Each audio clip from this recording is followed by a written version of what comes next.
died in September, soon after childbirth. Her body could not pump the amounts of lead that were in her system. She has left a baby who most likely has lead poisoning. This is one case. We have so many of such cases in the community.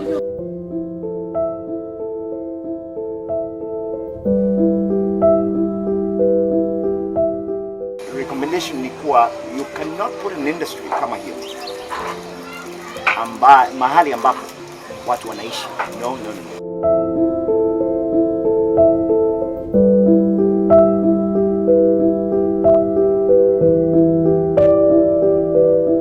Owino Uhuru, an informal settlement of approximately 4,000 people as of 2009, occupies 13.5 acres in the port city of Mombasa, Kenya. The area bears the hallmarks of severe poverty. Residents eke out a living through small-scale trade, often with meager stock worth no more than 1,000 shillings, while others perform menial jobs. The establishment of Metal Refinery EPZ Limited, housed by Herbal agencies and owned by former Nyali Member of Parliament Hezron Awiti Bolo, was initially seen as a godsend. Little did they know, this factory was a silent killer, ultimately responsible for over 400 deaths and numerous permanent injuries.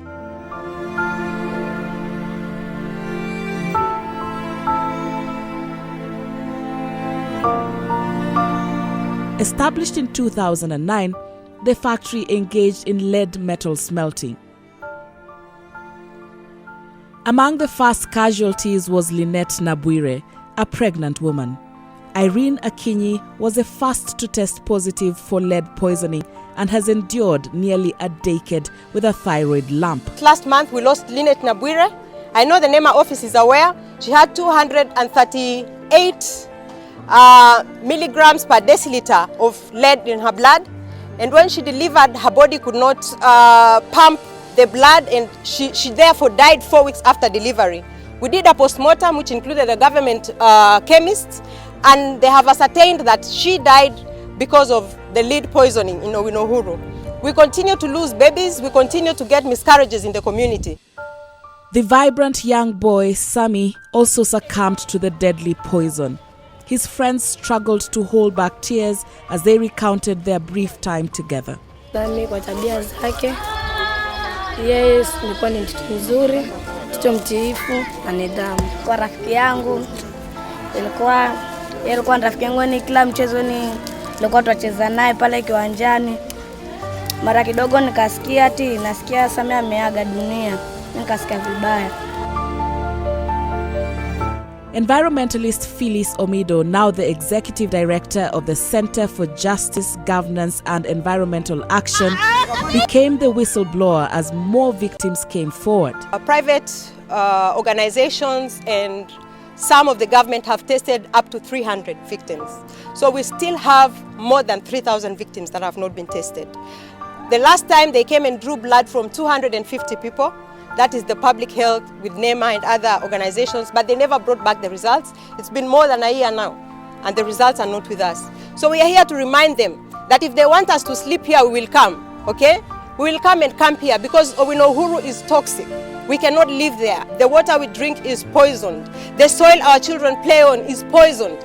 The roofs are poisoned. We are not going to live there. So if they are not going to clean up Uhuru community, and remove the iron sheets, give us new iron sheets, clean the soil, clean the floors of Uhuru. I think the women of Uhuru have told me that we will come here and make our home here because this place does not have poison. Mimi ambao ni mzamtaa saa hii niko chini, nimekuwa kiwete. Siwezi kumwambia msichana mtu nataka kuoa. Siwezi kuzaa. Sauri sumu imenimaliza. Watu wamekufa, watu wameathirika wengi. Given the rampant cases, action was imperative. Scientists, including Dr. Simba Tirima, a Kenyan environmental scientist with extensive experience in environmental perspectives, international environmental issues, and environmental economics and policy, were called to measure lead content. Kazi yangu ni environmental scientist. na sana sana huwa tunachunguza mambo ya sumu za kemikali kama lead. Tumekuja hapa hivi leo na mashine ambayo tunaita XRF, na hii mashine huwa inapima kiwango cha lead kwa ardhi. Na hapa nyuma yetu tunaona kulikuwa na smelter ambayo wanatengeneza battery na wanatengeneza lead ambayo inatumika kwa hizo battery. Ubaya wa lead ni kwamba ni sumu sana, na especially kwa watoto kama hawa huwa ina sana wadhuru akili zao na mwili kadhalika. Anyway, shida sana ni hivi, lead ikiingia kwa damu huwa inaanza kudamage ubongo, huwa inaanza kudamage insides na mwili generally speaking, na hizo damages ni za maisha, hauwezi ku-reverse, especially damage za ubongo. Pale karibu na smelter tumepata readings ambaye zimetustua kweli. Kule Marekani level ya concern ni 400 parts per million kwa mchanga ambaye watu huwa wanaishi karibu na. Pale tumeona over 11,000 parts per million lead. Hiyo ni hatari zaidi. He vividly described the dangers of lead. Na hata watu wakubwa huwa inawadhuru, huwa wengine watakuwa na high blood pressure labda, wengine watakuwa na kidney problems, wengine watakuwa na shida ya moyo labda, na at higher levels kwa damu huwa ina affect mambo ya uzazi zaidi. Kwa wanawake sana unapata wanakuwa na miscarriages nyingi. Wanaume unaona wengine wanakuwa na erectile dysfunction. Vile ambaye recommendations zangu ni hivi, industry kama hii haifai kuwa mahali ambapo watu wanaishi, kwa sababu inatoa sumu. With no hope in sight, protest became the only recourse. Residents demanded justice and access to information as more succumbed. Their primary grievance was against the Ministry of Environment, which had licensed the factory in a residential zone. They walked 28 kilometers to and from Owino, Uhuru to the National Environment and Management Authority NEMA offices, a biblical scale journey with children and the elderly participating. Kwa hii maandamano kwa ile kuzuru na ile moshi na watoto wengi kuumia, hata watu wazima. Kama mimi mwenyewe nimeumia miguu yangu. Hata nikikuonyesha unaweza ukalipa kodi sana. Na kwa hivyo ndio tunahitaji ule mwenye kampuni kama taangaliwa kidogo kupewe na serikali, sababu sisi wengine hatuna uwezo. Already my bosses are aware you are here. Yes? Yes. They are aware you are here. So we will communicate about timeline. And my sister here, we are always in good communication. Once I get the timeline, I'll pass it to her. But you have to promise to be on time, because we have told you that there's somebody after she died is when we get information that she was infected. We are wondering what the definition of access to information is. Yeah. Is it fair that we receive information when it's too late and it cannot help us? When our people are already dead is when we are getting information. Before the end of the day. Is that okay? A promise. Is that okay? A promise. I always keep my words. The National Environmental Management Authority, the people of Owino Uhuru are living in a toxic environment.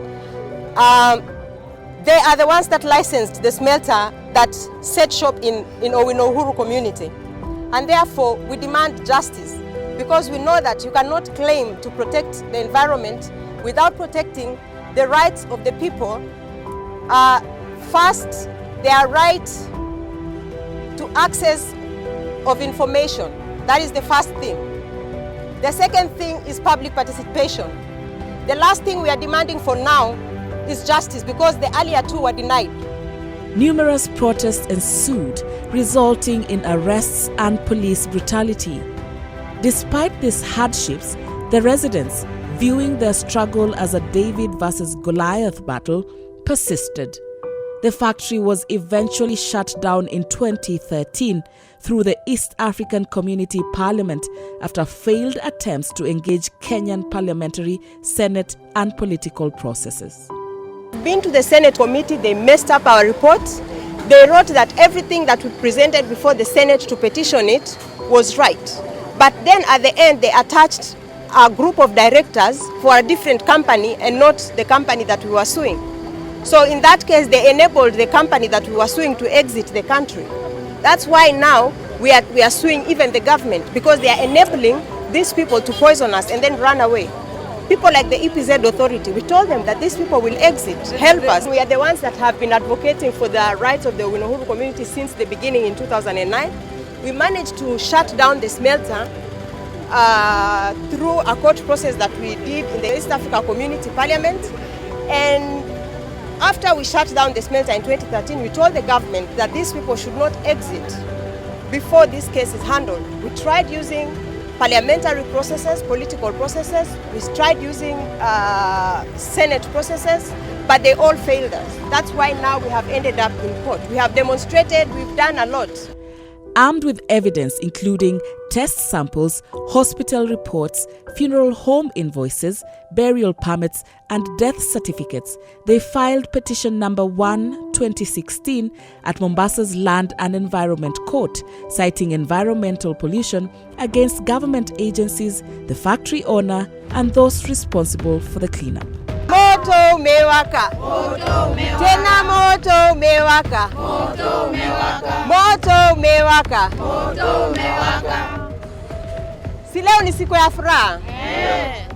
Si leo ni siku ya furaha? Kesi yetu tumewasilisha ama hatukuwasilisha? Tumewasilisha ama hatukuwasilisha? Walisema hatutafika, lakini si tumefika. Pale tumetoka ndio mbali, si ndio? Pale tunaenda ni karibu, si ndio? Moto, si ndio? Moto, si ndio? Hatusimami mpaka haki itendeke, si ndio? Kenya ni yetu sote, si ndio? Kwa hivyo wajue tutabanana, si ndio?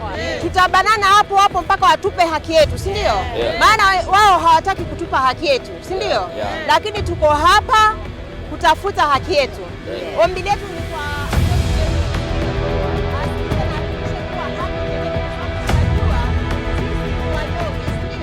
na tunajua wao wana nguvu, si ndio?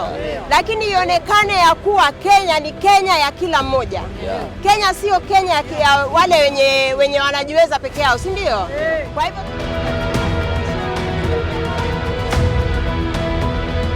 since 2009 we have been wishing to come to court. We are happy that Charles has done this work. He has put everything in it to bring the case to court. So we are fully prepared. Tumeshukuru kuona kesi yetu imeenda kotini. Tunajua haki itatendeka. Tunajua sisi wanyonge na serikali tunajua ni watu wajanja, lakini tunashukuru hii kesi kwa kotini, kama jaji atatumika haki, tunajua haki yetu itapatikana. Na tunashukuru le Police Omondi kwa kung'ang'ana mpaka tuone tumefika mahali gani. Kwa hivyo mimi naomba ikiwe ni kweli kama haki iko, tulivu haki yetu, maana tumeumia sana. The case launch gave many hope. Tulikuwa tumeona kama hatutafaulu katika kupendeza tufike hapa. Naona ajabu leo tumefika hapa. Na mambo yetu naona yatafaulu. Hivi ninaona na kuona hivi kwa hapa karibu. Macho hayaoni, nguvu za kutembea siwezi. Nikipanda daraja ile mpaka nishikwe mikono ndo nipandishwe. Huu mwili kweli mwili kisawa. Naomba serikali ituangalie na itusaidie na itupe matibabu ili tuwe kama binadamu wa kawaida.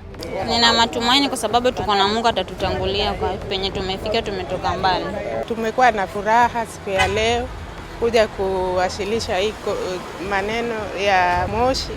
Imetuadhiri sana na tuna furaha, hatukujua kama tutafika na tumefika leo. Tunaomba tu serikali tusaidie. The rest of the people that we were trying to serve, the other 7 respondents, the Attorney General, the Ministry of Health, the Ministry of Environment, the County Government of Mombasa, Penguin Books, and the EPZ authority. We think those ones are available. They are going to be easily found for service. We are apprehensive about the polluter itself.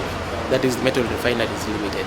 We understand that they have closed down their factories in Mombasa, but we have unconfirmed reports that they may have mutated into something else. They're operating maybe in Nairobi or in other towns.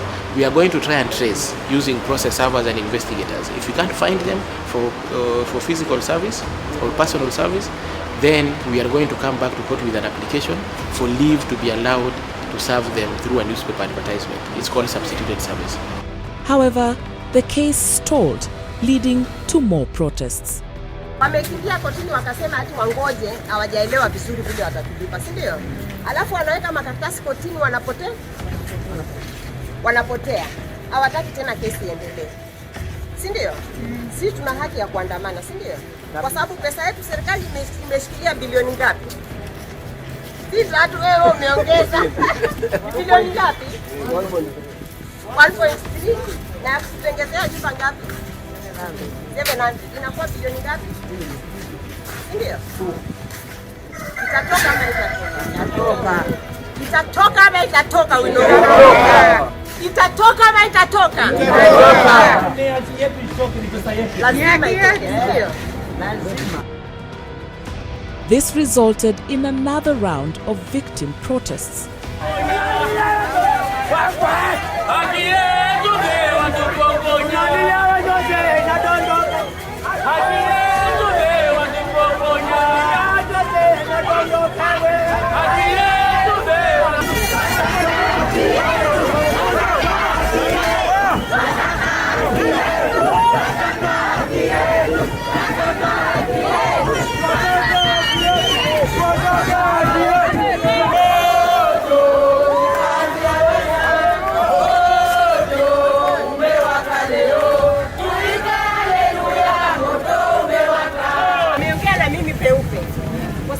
Kufanya kitu nyuma ya mgongo yenu, si ndio? Na wale ambao wamesikia vile ameongea, amesema ya kuwa wamejua uzito wa kesi yetu na kuahirisha. Wanasema ni kwa sababu yule judge aligonjeka, mmoja wa wale judges. Nakumbuka ni judge watatu wanasimamia kesi yetu, wanasema aligonjeka, na wanasema kuwa msife moyo, watahakikisha kuwa mmepata haki yenu. The case eventually resumed.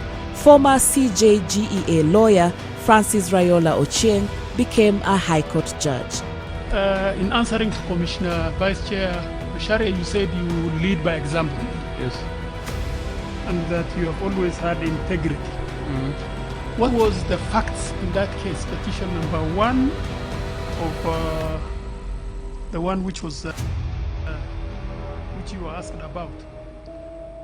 Yes, the facts were that there was a metal refinery company in Mombasa. Yes.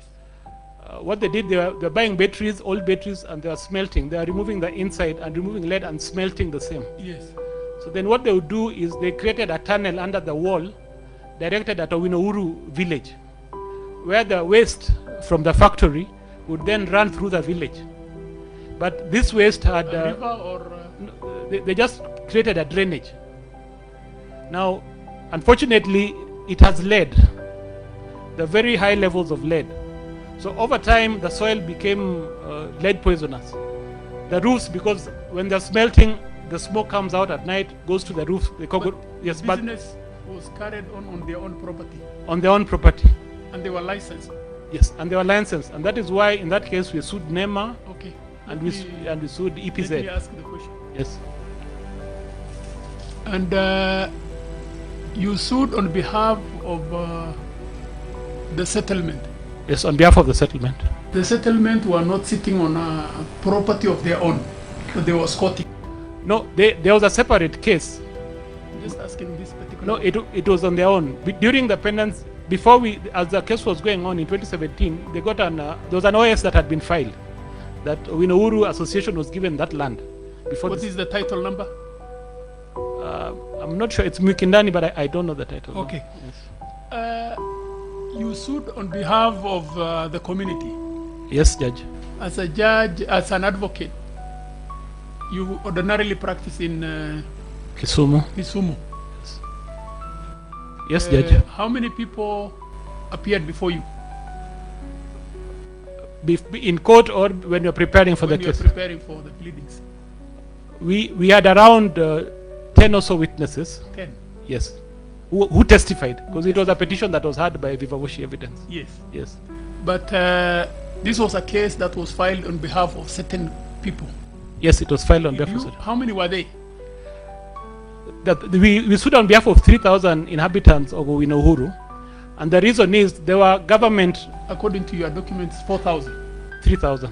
4,000. 4,000. I read your Yes. submissions. Yes. Did you verify that all the 4,000 people were genuine people and they suffered as a result of the allegation against the company? Yes, Judge, Commissioner, in the documents in the main petition, there are the documents from, because the Senate formed a committee and went and sent the government analyst, and they confirmed that the number of people who stay in that village are 4,000. So there are two separate government documents that the people were counted and the number was confirmed. I don't know whether you heard my question. Kindly repeat, yes. Judge. Did you verify whether there were 4,000 people in that settlement and whether the 4,000 suffered injuries or damages as a result of the emission from the company? Yes, Judge, it was verified that the 4,000, not all of them suffered personal injury, but there was environmental injury. Yes. Yes, but not all of them had lead poison in their blood. Not all of them? Not all of them. So your submission that each party, as a result of the 1.3 billion, will get about 3,000 is not justified, as we are sitting today here. Commissioner, I would say because of the fact that the environment, the whole land where they were staying was poisoned by lead, remediation meant that all of them had to be removed from that land, so that they suffer damages but not personal injury. So they're entitled. Could also be removed. Yes, the company was shut down. Yes. So they are entitled to damages for the pollution of the environment, but not everybody suffered lead poison. Okay. Yes, Judge. So who is supposed to pay this 1.3 billion? Majority, there was. Who was supposed to pay? 40% are different government agencies. 60% is the metal company that polluted the environment. So which means the company has wound it up as a result of this judgment. Yeah. Eventually, because of pressure put up by the community, they closed down. They closed down. They closed down. They closed down. Yeah, NEMA closed them down. Closed down. Yes. So there is also 700 million which was given to the agency that sued on behalf of the community. Yes, yeah, it was conditional. The NEMA were told to remediate. The reports they were told go and remediate, so that they are the ones to now evict them and remediate the environment. But if they don't, then the 10th respondent who was suing on behalf of these people was given 700 million. Yes, if NEMA could not do it, then they're given 700 million to go and remediate. 700 million. Yes. Okay. According to the petition I've read, what have you prayed for? We prayed for damages. Not quantified. Not quantified. So how did the judge arrive at 1.3 billion and 700 million? Because it was a very unique case. Yes. She considered the Lamu petition, LAPSET. There's one where the fishermen were compensated. Yes. And general, because there's evidence on record to justify the number, and because of damage to the environment, she looked at it and computed the 1.3 as sufficient. Okay. Then okay, as a judge, God willing, if you make you a judge, are you the judge who will destroy the economy, because that is an industry that was maybe employing quite a number of people, and by giving huge damages in respect of even things which was not verified? You sued for 4,000 people. We don't know today, as we are sitting here, how many people suffered. Is it 100? Is it 200? Is it 4,000? Because I only read the reports. Yes. But there is no medical evidence or forensic, let me say empirical evidence to show that 20 people suffered as a result of this, 30 people suffered, 4,000 people suffered. So what is your view today sitting as a judge? Let me answer it in two ways. One, for the petition, there was a government analyst report from the government analyst commissioned by the Senate, who did a sample of nearly 100 people. And I believe that the judge was right in terms of giving them damages for the pollution to the environment. Yes. Now, if I'm to sit as a judge and give and have a case of similar nature, given the approach of the parties, you have to look at the fact that they pleaded special damages or general damages, because under constitutional petitions you can ask for damages.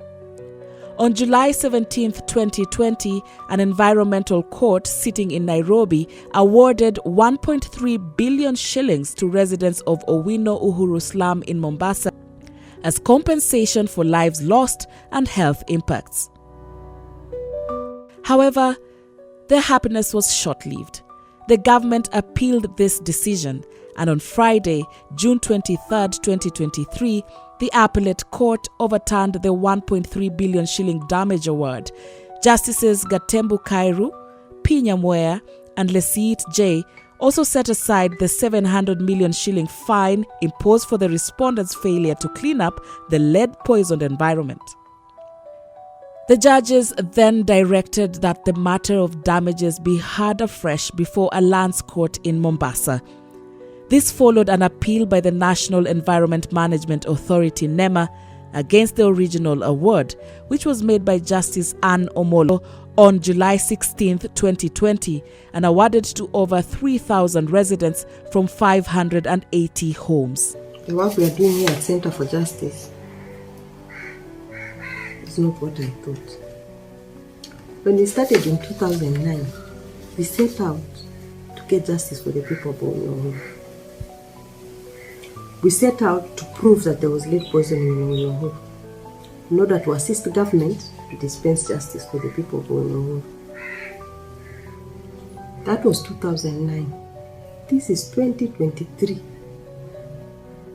We are still in court on the case of Uhuru. I'm looking at this document from 2012, when we started this case. This one is from NEMA. We had written to NEMA telling them there is lead poisoning in Uhuru. They wrote back to us very fast, telling us that there was no lead poisoning in Uhuru. Take notice that we shall require 30 days to investigate and reach a decision on your case, on your complaint. Further, please note that our instructions are that the National Environmental Management Authority is a stranger to the allegations in your said letter. Which allegations? You write to government and tell them there is lead poisoning in Uhuru. They need to investigate in order to help the people, to save the people's life. 2012. This is 2012. Remember, we have letters dated 2009 when we started this case. When we realized they were not acting, we went to the Public Complaints Committee. That was the tribunal, the environmental tribunal then, before the new constitution. PCC told NEMA what to do. NEMA ignored. We decided, let us write to Senate, petition to Senate. We wrote to Senate a petition. Senators came from Nairobi to Uhuru. They came here to our offices at Center for Justice. We went and sat with them, told them everything that was going on in Uhuru. They went there, commissioned their own tests, found that there was lead poisoning in the environment, the people's blood, everywhere there was lead poisoning. They removed their recommendations. NEMA ignored, PZD ignored, county government ignored. We went to Parliament. Parliament commissioned a task force, multi-agency task force, big state agencies. All of them came to our office, harassed us, asked us where we were getting our reports. We gave them everything. Worked with them from our offices. We took them to Uhuru. They did their research. They had sittings all over the country. We went to Nakuru. We brought our own expert from Nakuru, from the US to Nakuru, to address these incompetent people that we call duty bearers. They came up with a report. When the report was ready, the report was sent to Parliament. Parliament had asked NEMA to be the lead agency on this. We write to NEMA, give us the report. NEMA writes back to us, The report is not for public consumption. A report that was done with taxpayers' money. A report that we participated in preparing. A report that the forward starts with thanking Center for Justice. But we are not allowed to see the report. We decided, okay, let us follow the parliamentary recommendations. Let's go to court, because they said they can only dispense justice through the courts because of Article 42, 69, 70. We put a case in court. The Environment and Land Court rules in favor of the community, apportions liability. We write to government, okay, what can we do? Liability has been apportioned. How do we help these people? When the MP raises the issue in Parliament, the former Attorney General, incompetent man, tells us to go and look for the directors of Metal Refinery to dispense justice. Yet, the court ruling was very clear apportioning liability. Further to this, when Metal Refinery EPZ directors wanted to leave Kenya, we wrote to government and told them, these people have poisoned this community, 4,000 people, and they are planning to escape. Please, do not allow them to escape. Help us. EPZ, we wrote to them, ignored. NEMA, we wrote to them, they ignored. They actually gave a clean bill of health to Metal Refinery EPZ to exit and decommissioned their project. The directors left. Now we are being told to go and look for them to give justice to the people of Uhuru. Undeterred, they took the case to the Supreme Court. On December 6, 2024, the Supreme Court affirmed the 2 billion shilling compensation, ending an 8-year battle. Today, we celebrate the victory that we've had at the Kenya Supreme Court, where the Owino community award that was given by the Land and Environment Court in 2019 has been reinstated. Let us keep in mind the fact that this case has been in court since 2016. It has taken the resilience not only of the Owino community, but our partners as well, to enable us get to where we are today. It has been an odious journey, but we knew going in that this was a case that needed to be heard. We knew from the start that this was a case that was worth the fight. And we are grateful that KIOS, the Finnish Foundation for Human Rights, stood with us from the beginning until now. We say Asante Sana KIOS, Asante Sana Finland.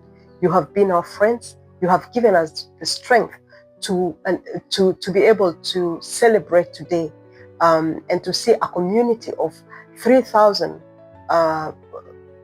very, very economically marginalized people see a victory that they had not expected. It is a big celebration in Uhuru. The communities are so re-energized. We know that we have created a precedent in the courts of Kenya that similar communities can use. We have created a very strong precedent on procedural environmental rights, access to information, public participation, and access to effective remedies. We have created a very strong precedent when it comes to environmental harm and restorative justice. And therefore, we are very grateful, because these are the things that we have been, the rights that we have been pushing together with KIOS for these years, to see them become a reality for our communities. So we are grateful today as we celebrate. We know that even though we have been awarded $17 million for, $13 million for compensation for the community, and $7 million for restoration of the environment, we still have, they upheld the issue on liability that was given at the Court of Appeal, where the Court of Appeal said that government is 50% liable, and the two corporations were also 50% liable. That means that from this amount that we have been given, we have to get 50% from the state agencies. Remember, we went in against 6 state agencies. That is the National Environmental Management Authority, NEMA, the Export Processing Zones Authority, and the Ministry of Environment, the Ministry of Health, the Attorney General, and the county government of Mombasa. And therefore, it was a David versus Goliath fight, because a very grassroots organization like CIJEA backed by a very marginalized community, took on the state power, state might, legal might behind the Kenyan government. But we had a strong case, and it is the right time for this case, a time where we all globally have recognized through the UN that all human beings deserve the right to a clean and healthy environment, and to KIOS, the Finnish Foundation for Human Rights. Thank you for standing with us. Thank you for your partnership. 3 months after the ruling, Owino Uhuru residents complained of delays in the release of the 2 billion shillings awarded by the Supreme Court last December. The villagers, many of whom still suffer from lead poisoning, expected to use the funds for treatment, but there was no indication when the government agencies and investors they sued would release the money. They have now formed a committee which has been introduced to the community. Ndio Madam Phyllis Omido amekuja ili watu wa komiti wajue ukweli uko wapi. Wale wenye tulipimwa ndio tujue haki yetu, ndio tupate pesa ya kutumia sana kila mara. Nilikuwa na kichwa kila mara tumbo. Mnapoona pia hiyo yenye iko kwa shingo, nilipofika mahali kwenye walikuwa naenda kunitoa hiyo goita, wale madaktari walikataa. Hiyo ledi iko juu mpaka nifike mahali mpaka ile ledi teremke ndio wapate kunitoa. Lakini kwa wakati huo mpaka saa hizi kupata usaidizi kwa sababu sikuwa na pesa ya kutoshea kutumia wakati huo. Changamoto bado zile time zingine zipo zile hiyo metal, lakini kwa percentage kubwa imepungua. Even when justice is done, it should be seen to have been done, not focusing on the end, but focusing on the process, that the community should be able to relate with the process. So that's why we are here today, to ensure that each and every member of the Owino community understands the judgment and what process is going to take place before they access their effective remedies that they went to court for. Naomba huyu mama ambao anaongea hai sahihi, Iliso Mondi ameng'ang'ana mbaya sana. Paka sahihi jina yake naribika, mara atakula pesa mara nini. Tunamuunga mkono kwa dhati. Wale watu ambapo wanaribia jina ni wale walafi ambao wataka kula hii pesa. Naomba wale ambao wanatamana hii pesa ni ya wananchi. Na kama jina yako iko kwa wala dhirika, ngojea pesa yako utapata. Now is the fading hope that the government will honor the agreement and provide full compensation through the correct process. Madam Chair, kwa taadhima, hii mkutano ni kinyume na sheria. So, chenye iko nini? Tufuateni sheria vile inasema. Hii mkutano ivunjwe, si halali. Siwezi athirika mimi na watoto wangu karibu wote. Utapata mpaka wengine na vilema. Hii ni nini? Ni nini mnatuletea? Madam Chair, angalia watoto wenye nini nazaa. Hii ni nini? Just a brief.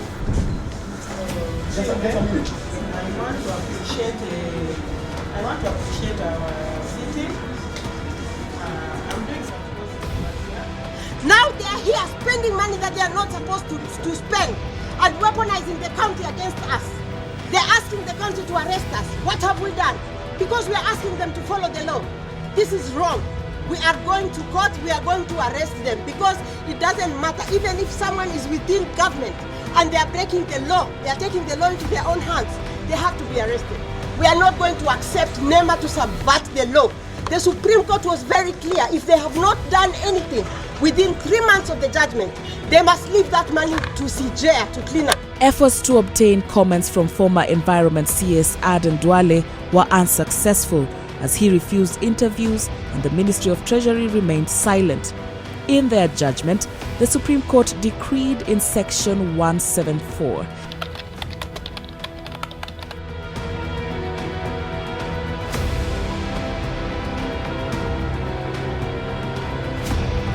Yet, despite the community's belief that the battle was over, the victims blame NEMA and other state agencies for ignoring the court order.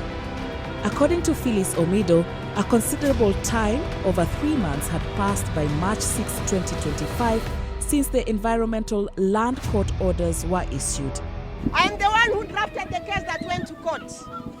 We went door to door getting consent from the community before we went to court. We have mapped out and we have a list of the people who were affected between 2000 and 2014. When we went to petition the Senate came here to Uhuru. When we went to petition Parliament, Parliament came here on these grounds. But today there's a meeting being held by NEMA in Matayandege. Matayandege ni kwetu? Matayandege ni kwetu? There is nowhere in the Supreme Court judgment where the court mentioned Matayandege. That's a different community.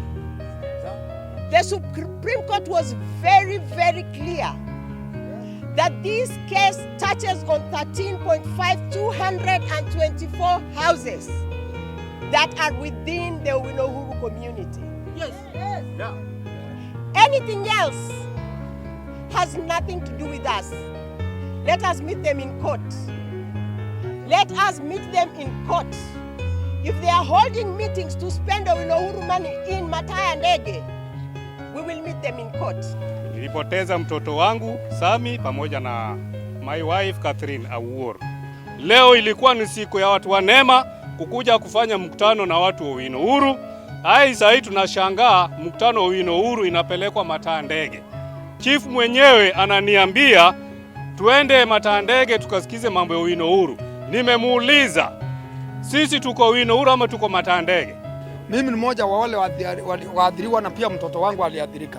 Msichana alipatwa na ile ugonjwa, akatoa mimba kama zilitoka mimba 5 nikazika watoto 5. Saa hii nilikuwa naona mama Phyllis ametutetea, angalau nipate haki yangu. Saa hii ndio nimeambiwa watu wa NEMA wanakuja. Mimi naomba ile ilikuwa iwe hiyo. Na nimeishi hapa miaka hiyo yote. Hiyo lady ikianza mimi nilikuwa hapa, nilikuwa nauza maji pale nje. Hasa ikifika saa 5 hiyo kitu kivungulia, mimi nilikuja nikakutana na hiyo kitu nikakuwa mgonjwa, nikaenda Potrisi nikalazwa wiki 2. Saa hii niko na mzee wangu ana macho. Saa hii kijana wangu alichanganyikiwa akili, alipomaliza university akachanganyikiwa akili. Saa hii msichana wangu pressure inamsumbua, mimi natumia 1500 kwa mwezi kununulia hawa watu wote ndawa. Hivi mnaniona hivi mimi nitatoa 1500 wapi? Na NEMA yajua, lakini NEMA haijakuja katika masala haya. Mimi nashangaa kwa nini leo. Mimi mbunge nishakwenda na kamati mara 2 na mikutano nishaika mara 3. Mpaka moja tukaeka wa ardhi tukafanya harambe na watu wa Owino Uhuru. Nakumbuka nikachangisha nikiongoza mimi hapo na watu wa Owino Uhuru. NEMA walikuwa kwa wapi? Leo NEMA wampata story ya milioni 700 ndio wanitoka sasa bio. Jana wafanya mkutano kwa Deputy County Commissioner, ati leo waitishe watu tena. Katika kuitisha watu sio Owino Uhuru, waitishe watu kando ya Owino Uhuru. Uliona wapi mahali kwenye shida watu wakaondolewa kwenda kuzungumza shida hiyo mahali kwingine? Ina maana kwa kuna njia fiche. Na kama tuko outside the timeline, nani ataamua? Ni sisi hapa ama ni court ile iliamua?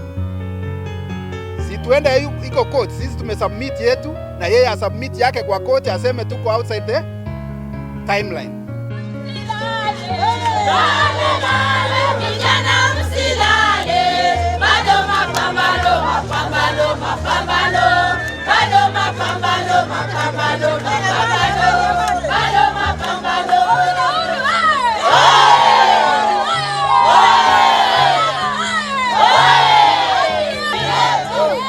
Haki yetu, haki yetu.